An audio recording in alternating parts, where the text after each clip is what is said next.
খাও, খাইতে খাইতে বাড়ি যাও। ভাই হাইরা গেছি দেখা মজা নিতেছেন। জি। নেইমার ভাই সবাই তো মজা নিতেছে, আমরা হাইরা গেছি দেখা। শুধু মেসি ভাই না, আর্জেন্টিনার সব আমাকে হমানে পচাইতাছে। জানজামিন তুই ঠিকই কইতাছস, আমি শালা দুঃখে ফেসবুক ইনস্টাগ্রাম ঢুকতে পারতাছি না, সব দিকে পচানি পোস্ট দিছে আমাকে নিয়া। জানজামিন তুই একটা ভালো বুদ্ধি দে, কি করা যায়? নেইমার ভাই আপনি টেম্পু বাইরের ব্যাপারটা জানেন? ঠিক বলছস, আমি এখনই টেম্পু বাইরে ফোন দিতেছি। হ্যালো নেইমার, হাইরা যাওয়ার পর ফোন দিছস, কি হইছে? টেম্পু ভাই দেখেন, হাইরা গেছি দেখা মেসি ভাই সহ আর্জেন্টিনার সব ভক্তরা আমাকে হমানে পচাইতাছে। আপনি একটু দয়া কইরা মেসি ভাইরে বইলা দেন এই পচানি থামাইতে। আচ্ছা আচ্ছা ঠিক আছে, আমি মেসির ফোন দিয়ে বলে দিতেছি, তুই মন খারাপ করিস না। একটা জিনিস বুঝলাম না, পচারে আবার কি পচায়? হ্যালো আমি মেসি বলছি। ওই শোন, তোরা কি শুরু করছস? তোরা ব্রাজিলিয়ানকে পচাইয়া তা ছোস কেন? আর পচাবি না আমি টেম্পু বইলা দিলাম। আরে ওস্তাদ আপনি আমারে ফোন দিছেন, বিশ্বাস হইতাছে না। এই সময় কি মনে করে ফোন দিলেন? ওই বেটা তোরা ব্রাজিলদের হারাইছস, আমরা ব্রাজিলিয়ানদের ফ্রি পচাইতাছি, এর লাগা টেম্পু ভাই ফোন দিয়ে আমারে মানা কইরা দিছে আর পচাইতে না। তাহলে কি আমরা আর পচামু না? আপনি পচাবেন, আপনার 14 গোষ্ঠী পচাইবো। আপনি একটা কাজ করেন, যেহেতু টেম্পু ভাই আপনার ফোন দিয়া কইছে, আপনার ব্যাপারটা বড় ভাইরে জানান। ঠিক আছে, বিষয়টা বড় ভাইরে জানাইতাছি এখনি। হ্যালো মেসি বল। বড় ভাই ব্রাজিলিয়ানদের পচাই দেখে টেম্পু ভাই আমারে ফোন দিয়া পচাইতে মানা কইরা দিছে। আপনার মতো বড় ভাই থাকতে এই ছোট ভাইরে কি দেখবেন না? ঠিক আছে, ব্যাপারটা আমি এখনি দেখতাছি। ঠিক আছে এখনি দেখেন, বেশি সময় যদি আমি পচাইতে না পারি তাইলে আবার স্টক করব।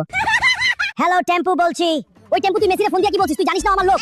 ওই বেটা এখন কি আমি মাঠে নামবো? আরে আরে বড় ভাই কি করেন চেতেন কেন? আপনার মাঠে নামা লাগবে না। তাইলে বল ওরা কি পচাইতে পারবে? অবশ্যই পচাইতে পারবে, দরকার হইলে আমিও পচাবো। ব্রাজিল ফাজিল খেলায় হাইরা কান্দে মতিঝিল।